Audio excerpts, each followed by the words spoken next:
আল্লাহ রাব্বুল আলামিন তাদের প্রতি সন্তুষ্ট হয়েছেন। যারা এই ধৈর্য ধরেছে তাদের উপরে সন্তুষ্ট হয়ে আল্লাহ রাব্বুল আলামিন বলেছেন, ওয়া কাআইয়িম মিন নাবিয়্যিন কাতালা মাআহু রিব্বিয়ুনা কাসীর। এর আগে অনেক নবী এসেছিলেন যাদের সাথে বহু আল্লাহওয়ালা লোক লড়াই করেছেন। فما وهنوا لما أصابهم في سبيل الله وما ضعفوا وما استكانوا। আল্লাহর পথে তাদের উপর যত বিপদ এসেছিল তারা হতাশ হয়ে পড়েন নাই, দুর্বলতা দেখাননি, বাতিলের সামনে মাথাও নত করেন। ওয়াল্লাহু ইউহিব্বুস সাবিরিন। আর আল্লাহ পাক ধৈর্যশীল যারা তাদেরকে আল্লাহ পাক ভালোবাসেন। আমার ভাইরা, ধৈর্যের পরিচয় রাসূল করিম সাল্লাল্লাহু আলাইহি ওয়াসাল্লাম উহুদের ময়দানে যখন আক্রান্ত হয়ে গেলেন, চতুর্দিকে কাফেররা ঘিরে ধরেছে, বাঁচার কোনো পথ নাই। সাহাবায়ে কিরাম রাসূলকে পাহারা দিলেন। যারা রাসূলকে পাহারা দিতে দাঁড়াইছেন, জীবন দিয়া পাহারা দিতে দাঁড়ায় গেছে, রাসূলের দিকে মুখ দিয়া, পিঠটা বাইরের দিকে দিয়ে রাসূলকে পাহারা দেওয়া শুরু করেছেন। হুজুরকে পাহারা দিতে যারা দাঁড়িয়েছিলেন, কাফের কর্তৃক নিক্ষিপ্ত কি তীরগুলি এসে যখন বিঁধতেছিল, শুধু একজন সাহাবী হযরত তালহার পিঠের ভিতরে রাসূলকে হেফাজতের জন্য 80টা তীর একজনের পিঠের মধ্যে দিয়ে ঢুকেছে। এক অসতর্ক মুহূর্তে নবীজির ডান্ডা মোবারক শহীদ হয়ে গেল, শিরস্ত্রাণ ভেঙে গেল, লোহার কড়া প্রবিষ্ট হয়ে গেল কপালের ভিতরে। হুজুর মাথা ঘুরে পড়ে গেলেন। হযরতে আবু উবাইদা রাদিয়াল্লাহু তাআলা আনহু হুজুরের মস্তক মোবারককে করে নিয়ে তারপরে বহু কষ্ট করে মাথা থেকে লোহার কড়া বের করলেন। এবার ওই কড়ার ছিদ্র দিয়ে রক্ত আসতেছে, মুখ দিয়ে রক্ত পড়তেছে, দাড়ি ভিজে যাচ্ছে। বুখারী শরীফে এসেছে, আল্লাহর নবী দুইখানা হাত নিজের চেহারার উপরে মলে আনে টাটকা রক্ত চোখের সামনে দেখে বলছেন, আহারে, এই কওমের ফালাত কি করে হবে, এই কওমের মুক্তি কি করে হবে, এই কওমের নাজাত কি করে হবে, যে কওম তার নবীর চেহারা রক্ত দিয়ে লাল বানাইয়া দিল। নবীজি বললেন, আল্লাহুম্মা গফিরলি কওমি ফাইন্নাহুম লা ইয়ালামুন। আয় আল্লাহ পাক, আমার এই কওম বুঝতে পারে না, ওদেরকে মাফ করে দাও। খবর ছড়িয়ে গেল নবীজি শহীদ হয়ে গিয়েছেন। খবর ছড়িয়ে গেল চতুর্দিকে, মদিনায় খবর ছড়িয়ে গেল। মানুষ পাগলের মতো দৌড়ানো শুরু করে দিল। এক মেয়ে লোক দৌড়াচ্ছে উহুদের দিকে। কয়েকজন সাহাবীর সঙ্গে দেখা, তারা জিজ্ঞেস করলেন, দৌড়াও কেন মহিলা, যাও কই? কয় উহুদের দিকে যেতেছি। কয় যায় তো কোনো লাভ নাই, যেহেতু তোমার যে স্বামী এসেছিলেন জিহাদের ময়দানে তিনি তো শহীদ হয়ে গেছেন। মহিলা বলতেছে, কে শহীদ হয়েছে শুনতে চাই না, আগে বলো নবীজি কেমন আছে। আবার কিছুক্ষণ পর আর কয়েকজনের সঙ্গে দেখা, তারা বলছে, মেয়ে লোক দৌড়াও কই? যাচ্ছি উহুদের দিকে।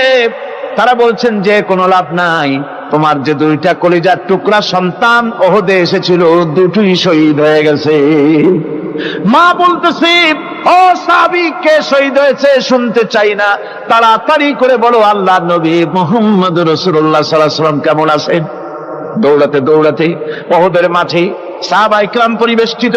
আল্লাহর নবীর কাছে গিয়ে হুজুরের জীবিত চেহারা মোবারকের দিকে তাকায়া মেয়ে লোকটি কাঁদতেছে আর বলতেছে, ইয়া রাসূলুল্লাহ, আমার স্বামী মরা শোক, আমার কলিজার টুকরা দুইটা সন্তান মরা শোক আমার কলিজা থেকে মুছে গেছে, আপনি বেঁচে আছেন, তামাম মুসলমানদের এর চাইতে বড় সান্ত্বনা আর নাই। ভাইরা আমার, রাসূল করিম সাল্লাল্লাহু আলাইহি ওয়াসাল্লাম এভাবে করে ধৈর্যের পরিচয় দিয়েছেন।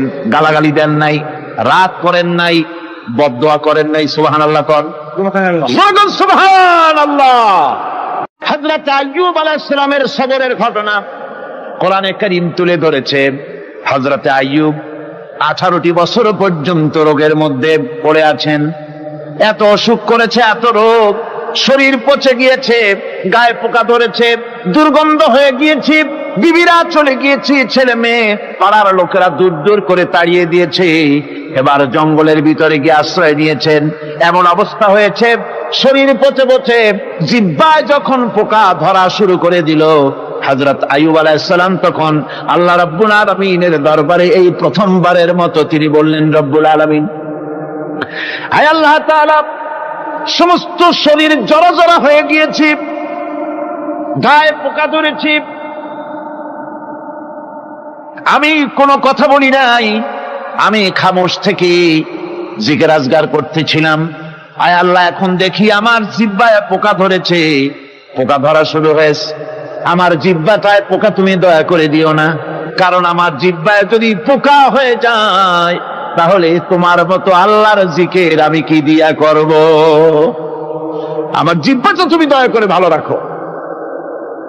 কোরআনে কারীম বলছি, وَأَيُّوبَ إِذْ نَادَى رَبَّهُ أَنِّي مَسَّنِيَ الضُّرُّ وَأَنْتَ أَرْحَمُ الراحمين। স্মরণ করো সেই সময়ের কথা যখন আইয়ুব তার রবকে ডেকে বলেছিল, আমি অসুস্থ আর তুমি তো রহমান রহিম, দয়াময়। ভাষাটা দেখেন কি সুন্দর, এর থেকে কি আল্লাহরে আর কিছু বলা লাগে? আল্লাহ পাকের কাছে তিনি বলতেছেন, আল্লাহ আমি তো অসুস্থ, আমি তো অসুখ করেছে আমার, আর তুমি তো দয়াময় রহমান রহিম। এক অন্ধ, ঈদের দিন কত অন্ধই তো আছে খয়রাত করার জন্য, ভিক্ষা করার জন্য, চতুর্দিকে ভিক্ষা করতেছে অন্ধরা। এক অন্ধ ঈদের গেটের কাছে দাঁড়ায় বলতেছে, ভাইরা আজ হচ্ছে ঈদের দিন আর আমি কিছু দেখতে পাচ্ছি না। বেশি পয়সা পাইল, মানুষের দিন তার প্রতি আকৃষ্ট হয়ে গেছে। আরে কি কথা, আজ ঈদের দিন, সকলে আনন্দ করছে আর আমি কিছুই দেখতে পাচ্ছি না। সে কিন্তু কিছু চায় নাই। ভাষার ভিতরে, কথা বলার ভিতরে এ ধরনের টেকনিক আছে। হযরত আইয়ুব আলাইহিস সালাম বললেন না যে আল্লাহ আমারে মাফ করে দাও, কষ্টের মধ্যে আছি। তিনি শুধু বলেছেন, রব্বুল আলামিন, আমি অসুস্থ হয়ে পড়েছি, আমার অসুখ করেছে, আর তোমার নাম রহমান রহিম। এতটুকু কথা বলেছেন। আল্লাহ রাব্বুল আলামিনের দরজায়, তার দরবারে আইয়ুব আলাইহিস সালামের ডাক চলে গেছে। যায় নাই? কোন অসুবিধা আছে নাকি? কোন অসুবিধা নাই। পানির তলা দিয়া যদি কেউ ডাক দেয়, পাহাড়ের ভিতরে বসে যদি কেউ ডাক দেয়, আল্লাহ রাব্বুল আলামিন তা শুনতে পান। ইউনূস আলাইহিস সালাম মাছের পেটে বসে চিৎকার মেরেছিলেন, লা ইলাহা ইল্লা আনতা সুবহানাকা ইন্নী কুনতু মিনাজ জালিমিন। তিনি বলছিলেন, আয় আল্লাহ তাআলা, আমি তোমার প্রশংসা করছি, তুমি ছাড়া উপাস্য নাই, মাবুদ নাই। আমি তোমার পবিত্রতা ঘোষণা করছি, আমি তো জালিমদের অন্তর্ভুক্ত হয়ে গেছি। বাস এতটুকুন কথাই বলেছেন। আল্লাহ পাক বলছেন, ইউনূসের ডাক তো কেউ শোনে নাই, পানির মধ্যে কেউ শোনে নাই, জমিনের কেউ শোনে নাই, মহাশূন্যের কেউ শোনে নাই, কিন্তু মাছের পেটের ভেতরে থেকে, গভীর অতল দরিয়ার তলদেশ থেকে মাছের পেটের ভিতরে বসে আমার ইউনূস যে ডাক দিল, ওই ডাক আমি আরশের মালিক আমি শুনতে পেয়েছি, আর সঙ্গে সঙ্গে জবাব দিয়েছি। ফাস্তাজাবনা লাহু ওয়া নাজ্জাইনাহু মিনাল গাম্মি ওয়া কাযালিকা নুজিল মুমিনিন।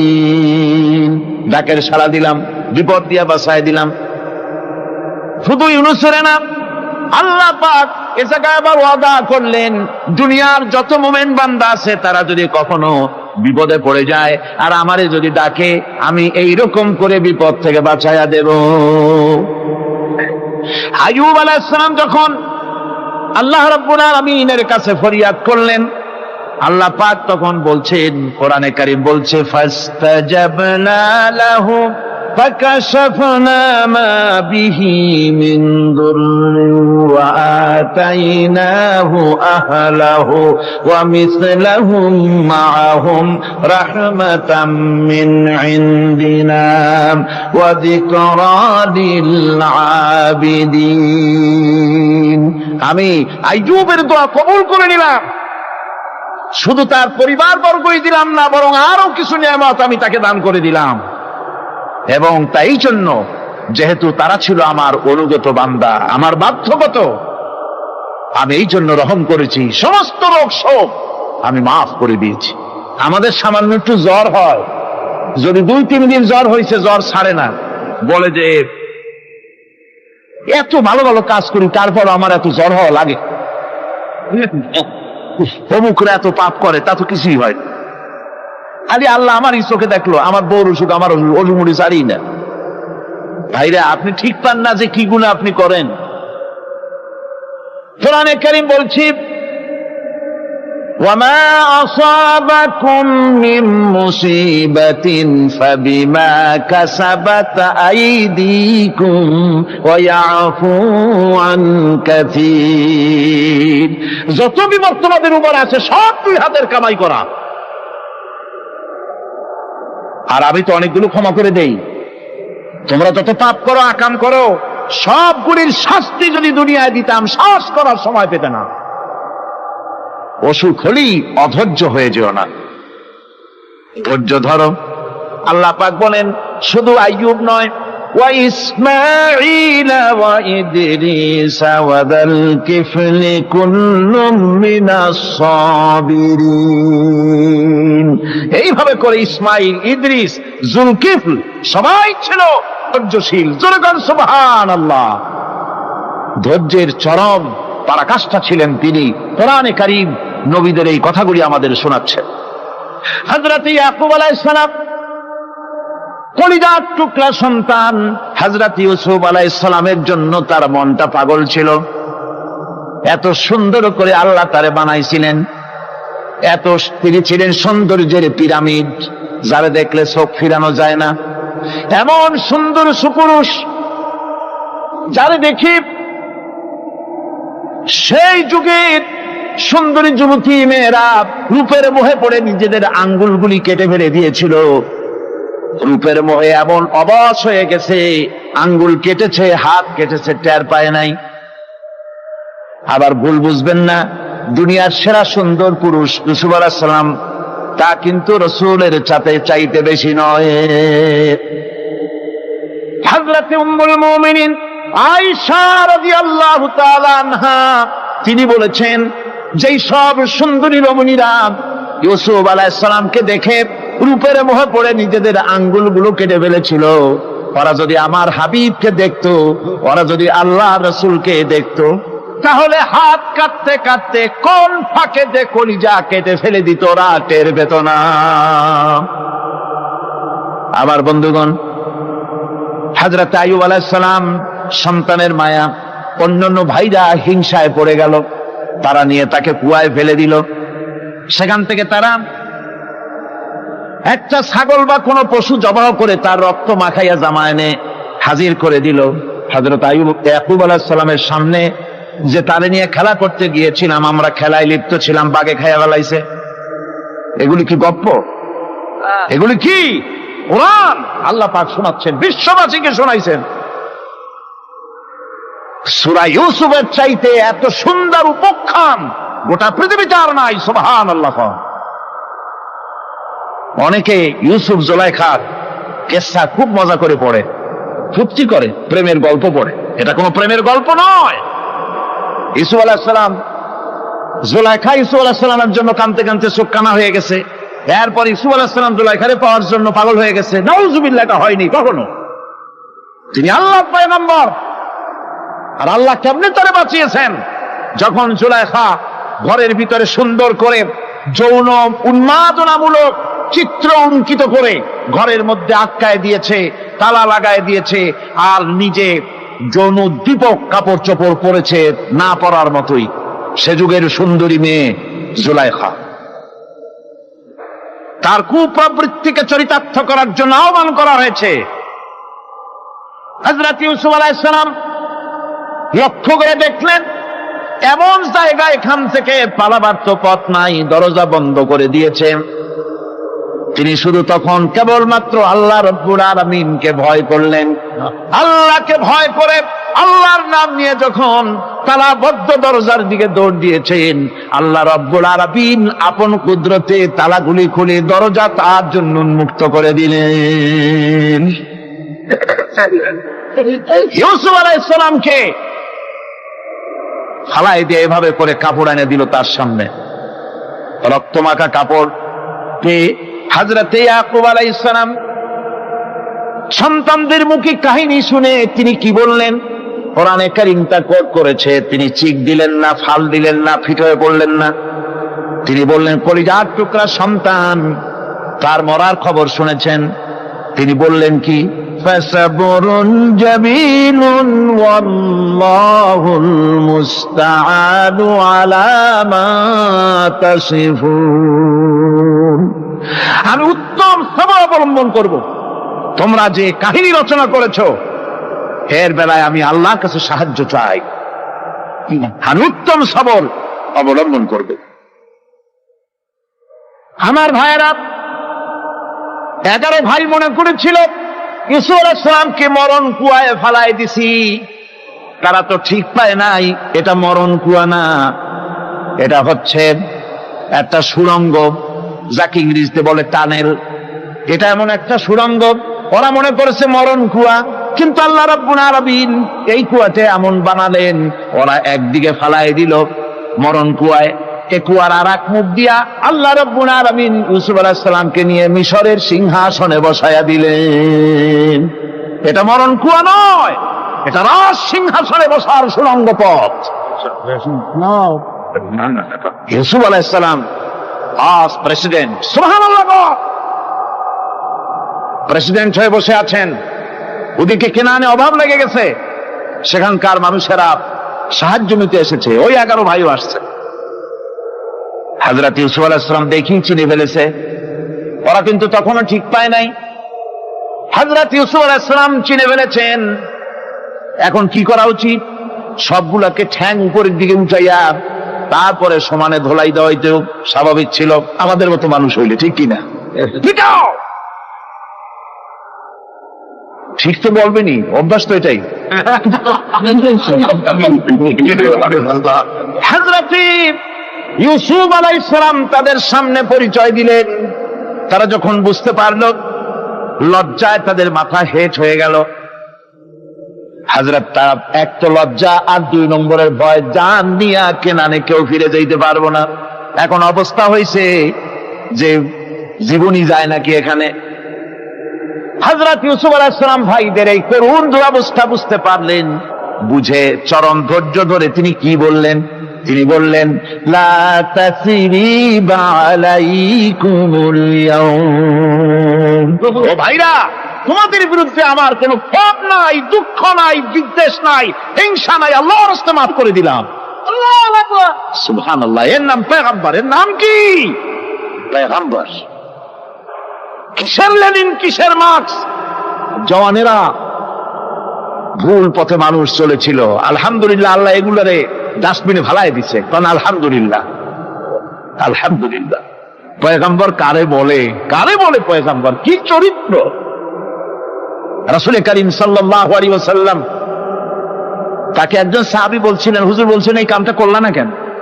সাহাবী বললেন, হুজুর আপনি যদি চোখের ইশারায় বলতেন, মুখ দিয়ে না কইয়া, তাও তো আমি কামটা করে ফেলতাম, আমি তো বুঝি নাই। হুজুর বললেন, চোখের ঠারে ঠারে কাজ করা নবুয়তের শান নয়। আল ওয়াদুহু ওয়াস সারাহা, নবীরা যা করেন তা ডাইরেক্ট, কোনো বক্রতা নাই, স্পষ্ট কথা। আমার ভাইরা, হযরত ইউসুফ আলাইহিস সালাম বিনিয়ামিনকে কাছে নিয়ে পরিচয় দিলেন তার ভাইদের সামনে। কোরআনে কারীম বলছে, ক্বালা আনা ইউসুফ ওয়া হাদা আখি قد من الله علينا إنه من يتقي ويصبر فإن الله لا يضيع أجر المحسنين। আমি ইউসুফ, আর এই হচ্ছে আমার ভাই। আল্লাহ আমাদের উপর ইহসান করেছেন। প্রকৃতপক্ষে যারা আল্লাহকে ভয় করে এবং সবর এখতিয়ার করে, আল্লাহ এভাবে তাদেরকে, তাদের আমলকে নিষ্ফল হতে দেন না। আমার এই জামাটা নিয়ে যাও। হযরত ইয়াকুব আলাইহিস সালাম কলিজার টুকরা সন্তান ইউসুফ আলাইহিস সালামের বিরহ যন্ত্রণায় ছেলেকে কতদিন দেখে না, কাঁদতে কাঁদতে চোখ দুটো অন্ধ হয়ে গেছে। মিশর থেকে কেনানের দিকে জামা রওনা হয়েছে। কোথায় মিশর, কোথায় কেনান? জামা যখন রওনা হয়ে গেছে, হযরত ইয়াকুব বলতেছেন, আমি যেন আমার ইউসুফের গন্ধ নাকে পেতেছি। জামা চলে এলো, চোখের উপরে রাখলেন, আল্লাহ রাব্বুল আলামিন তাকে চক্ষুষ্মান বানাইয়া দিলেন। ভাইরা আমার, পয়গম্বরেরা সবর করে গোটা দুনিয়ার মানুষের সামনে দৃষ্টান্ত সেট করেছেন সবর কারিগর। আমার ভাইরা, হযরত ইব্রাহিম আলাইহিস সালামের কথা আল্লাহ পাক কোরআনে কারিমে বলছেন সবর কারে কয়, দেখো শেখো সবর কারে কয়। আল্লাহ পাক বললেন, ইব্রাহিম তোমার বিবি আর তোমার নবজাতক এই সন্তানকে রেখে আসো মক্কা নগরীতে। তিনি চলে গেলেন, সেখানে ঘর নাই, বাড়ি নাই, কিচ্ছু নাই, চতুর্দিকে ধুধু বালু আর মরুভূমি। হযরতে হাজরা বলছেন, ইব্রাহিম সামান্য পানি আর খাবার দিয়া আমার সন্তান শুদ্ধ এখানে রেখে দিতেছো, আমি কি অপরাধ করেছি? কোনো জবাব নাই। দুইবার তিনবার বলার পরে হাজরা বলছেন, ইব্রাহিম গো, তবে কি আমার আল্লাহর হুকুম মতো আমারে রেখে যাচ্ছ নাকি? হযরত ইব্রাহিম আকাশের দিকে আঙ্গুল উঁচু করলেন। কথা বলবেন, বাক শক্তি বেরোচ্ছে না। 80 বছর বয়সের সময় একটা বাচ্চা আল্লাহ তারে দিচ্ছেন, আর এমন বাচ্চা পয়গম্বরের ছেলে, কি সুন্দর চেহারা, মরুভূমির উপরে ফালাই দিয়ে রওনা হয়ে যাচ্ছেন। মুখ দিয়া কথা সরছে না, আকাশের দিকে দেখালেন। হযরত হাজরা বুঝতে পারলেন। হযরত হাজরা বলেন, ইব্রাহিম কোনো চিন্তা নাই, নিশ্চিন্ত মনে বাড়ি ফিরে যাও। আমি আমার আল্লাহর উপরে এতটা ভরসা করি, আল্লাহর হুকুমে যদি আমার এখানে রেখে যেয়ে থাকো, আল্লাহ পাক আমাকে আর আমার কলিজার টুকরা ইসমাইলকে পানিতে আর খাবারে মারবেন না, অবশ্যই তিনি ব্যবস্থা করবেন। ব্যবস্থা হয়ে গেল। হযরত ইসমাইল বড় হয়ে গেলেন। আল্লাহ পাক অর্ডার করলেন, জবাহ করো ছেলেকে। হযরত ইব্রাহিম আলাইহিস সালাম যখন জবাহের প্রস্তাব করলেন, হযরত ইসমাইল তা আপত্তি করতেন, বাবাজি আমার মায়ের আর আমাকে বাচ্চা অবস্থায় ফেলে গেলেন, খাবার দেন নাই, পরার দেন নাই, বছরের পর বছর আমাদের এখানে কাটলো, দেখতেও আসেন নাই, আজ আসছেন জবাহ দিতে। এটা কেমন কথা? কি ধরনের বাপ আপনি? এরকম বলছে নাকি? এরকম বলছে। হযরত ইব্রাহিম আলাইহিস সালাম প্রস্তাবটা কিভাবে পারলেন? আল্লাহ পাক কোরআনে কারিমে দৃষ্টান্ত রেখে দিয়েছেন। আল্লাহ পাক বলছেন, হযরত ইব্রাহিম ছেলেকে বললেন, ইয়া বুনাইয়া, হে আমার কলিজার টুকরা লাডলা, হে আমার কলিজার টুকরা সন্তান, ইন্নী আরা ফিল মানাম আন্নী আযবাহুক, আমি স্বপ্নে দেখছি আমি যেন তোমাকে জবাহ করতেছি। ফানজুর মাযা তারা, তোমার রায় কি বলো? আমি তো স্বপ্নে দেখছি যে আমি তোমার জবাহ করতেছি, এখন তোমার রায় কি, তোমার মত কি? হযরত ইসমাঈল আলাইহিস সালাম শুনিয়া দিলেন দৌড়, নাকি না? হযরত ইসমাঈল আলাইহিস সালাম ধৈর্যের প্রতীক, তিনি কি কথা বললেন? তার মুখের কথা কোরআন শরীফ আল্লাহ পাক উঠায় দিলেন। হযরত ইসমাঈল বললেন, ইয়া আবাতি ফাআল মা তু'মারু সাতাজিদুনি ইনশাআল্লাহু মিনাস সাবিরিন, হে আমার পিতা, আপনি যে ব্যাপারে আদিষ্ট হয়েছেন আপনি তা পালন করুন, অবশ্যই আমাকে ধৈর্যধারীদের মধ্যে পাওয়া যাবেন। সুবহানাল্লাহ।